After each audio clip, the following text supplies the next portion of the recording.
Update: comply with IPOB sit at home in the north and lose your shop, Arewa warns. Welcome to the news and thank you for tuning in to listen.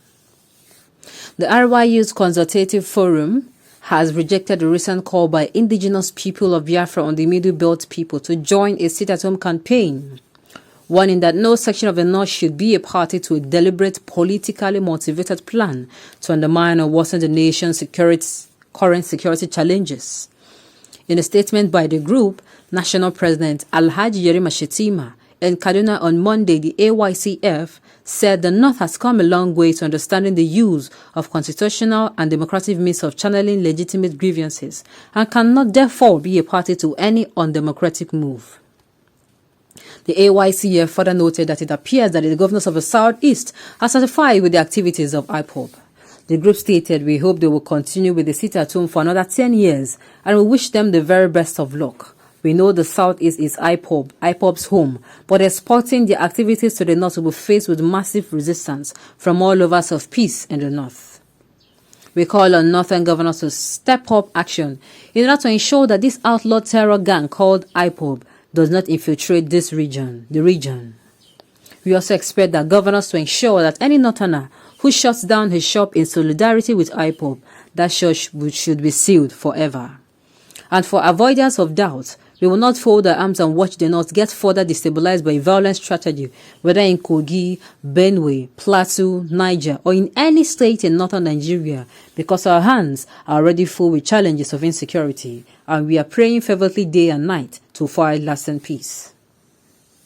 AYCF in that statement took a swipe at what is described as the use of killings and arson to press home a demand that the democratic process in existence would have taken care of. We call on Northerners of good conscience to avoid undemocratic means, including the burning of government-owned structures where fellow Nigerians legitimately work to feed their families, the statement added. I will say this now. Some of the sit-at-home orders that are obeyed by people, it is really, the truth is that people do not want problem. They don't want to be caught amidst the challenges when it comes. They don't want to be caught by unknown gunmen. They do not want to be touched by street bullies. That's the truth.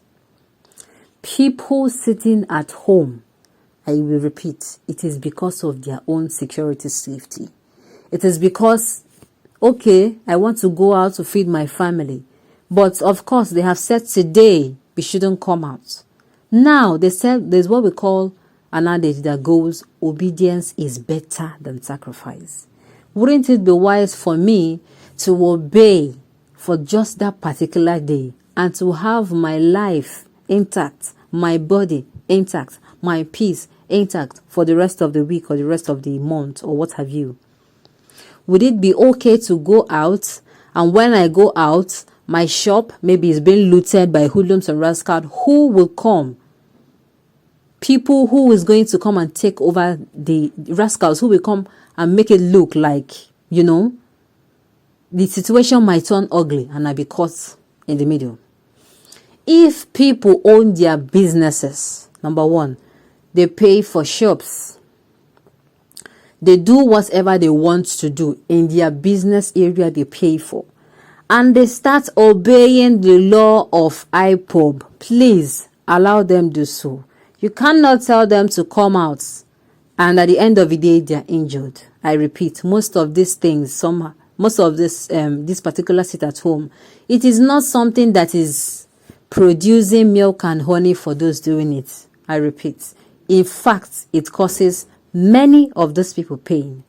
So sometimes their sit at home, it's because, or they are complying to their sit at home, it is because I want to be safe. I want to be alive for my children. I want to be alive for my family. I do not want to go out and there is an ugly situation and I am caught in between. That is just it. So you telling people now for shop that they pay for, or maybe areas that they pay for and they do not owe, or for goodness sake, you are saying it is undemocratic. Is it not really undemocratic for a lot of people to go against their will? These people are doing this thing out of obedience rather than sacrifice.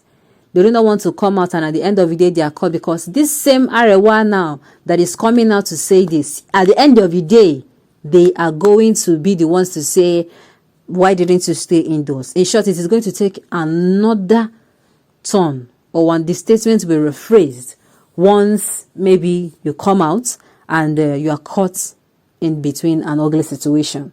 By then, they are going to say, oh, you should have stayed in. So people do this obedience or complying of a thing out of, let me stay safe. It says 24 hours, I will not die. Yes, I might lose money, but I will be alive. That is just the mentality behind it. And I keep saying, let it not be seen, these people do not enjoy doing this thing. They are agitating for something, and they are making sure that the agitation is heard. They are making sure the government see that they have been frustrated enough. That is just what is going on. They have been marginalized enough. They have been tribalized enough. They have been overlooked for a very long time. The government has not still yet, even after all this brouhaha, of this menace, of this noise making, channel some attention to them and say, okay, let's come together and let us have a group discussion. Everybody bring representative from your region. Let us look into this matter and let us deal with it once and for all. Nothing has been done. So Arewa will not come and refund you money if your shop is vandalized. Arewa will not come and give you anything. So please, they are saying it is unconstitutional, fine. But is it not rather unconstitutional for you also to take law against them for keeping themselves safe? I am supposed to keep myself safe, right? I am responsible for my safety. And I am saying, okay, I want to take responsibility for my safety. And you are coming now to say, oh, it is undemocratic. Doesn't really make sense to me. It is uncalled for. I repeat, this sit-at-home compliance, most at times it is done for the sake of safety, so that when the ugly incident, we are not saying it's an ugly incident rather might happen. We are saying, what if one is caught in between? What happens? Nobody sees it coming. Many people that have lost their lives and property to this type of sit at home, maybe because they stepped out, maybe because a lot of things happened. Okay, let's look at the keke that we heard news yesterday. The keke driver was asked to come down and his keke was burnt. Now he went out to look for a means of livelihood. In the going out to look for a means of livelihood, what happened? His only source of income. Okay, let me just say his only, because I did not know him. That particular source of income for him was burnt and taken care of. And taken away from him just like that. Now, to avoid such situation, this one is even mild because he was not injured. It is mild because he was not injured. Many people have lost their life due to this thing. And that is why many people are saying, instead of me to be in between, I be in between, let me stay and let me be safe first. So saying that you're going to lock their shop forever, I feel it is really undemocratic about it. But we are pleading on the federal government to call on this roundtable discussion. Now there's still time. It is going to be late soon.